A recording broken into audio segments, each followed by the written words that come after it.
Бу Казанның авиация институты каршындагы инженерлар әзерләүче лицей-интернат. Анда Россиянең төрле төбәкләреннән килгән 200 якын бала белем ала. Талантлы яшьләр өчен бүген гадәти булмаган көн.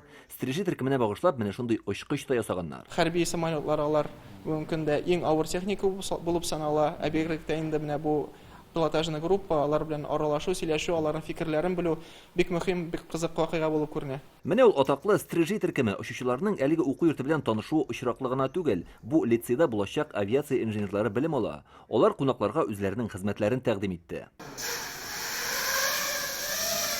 Моның фәндәге җитди адам икәнен яхшы аңлыйлар. WorldSkills һәм башка конкурслардагы уңышлар осталык турында сөйли. Алга караш яшьләрнең инде үзгәрде. Алар профессияның инде кыйммәтле якларына карыйлар. Бары тик юрист якларын гына шушындай иҗтимагый эшләрдә юнәлешенә генә эшләмиләр. Беренче чиратта инде кул белән эшләү юнәлешендә хезмәтнең авырлыгының хәзерге вакытта бәясе күтәрелде. Очучылар мондагы укыту базасына югары бәя бирде. Сергей Осяйкин, Стрижи төркеменең капитаны, ул да әлеге лицей укучыларына өметләр зурдан ди. Это уникальное учебное заведение. Бу үзенчәлекле уку йорты. Монда талантлы укучыларны җыйганнар. Илнең авиация тармагы үсешенә зур өлеш кертерләр дип уйлыйм. Стрижи төркеменең икенче тукталышы КАИ каршындагы легендар очкыч. Алар инде супер профессионаллар, летчиклар арасында караганда алар безнең илдә иң әйбәт летчиклар инде. Данлыклы Ту-144 очкычы Казанның үзенә күрә горурлык билгесе булган символы булып тора.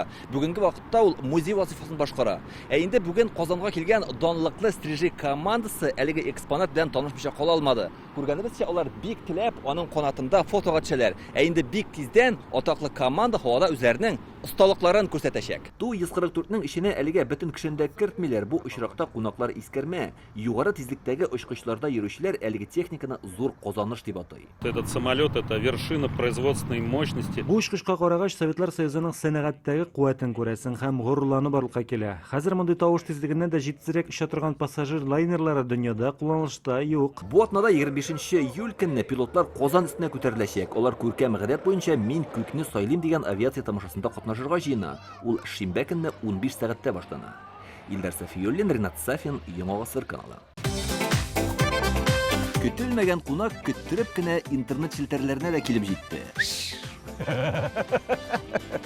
Хәзер бу фильмның барлык серияларын ТНВ.ру сайтында карап була.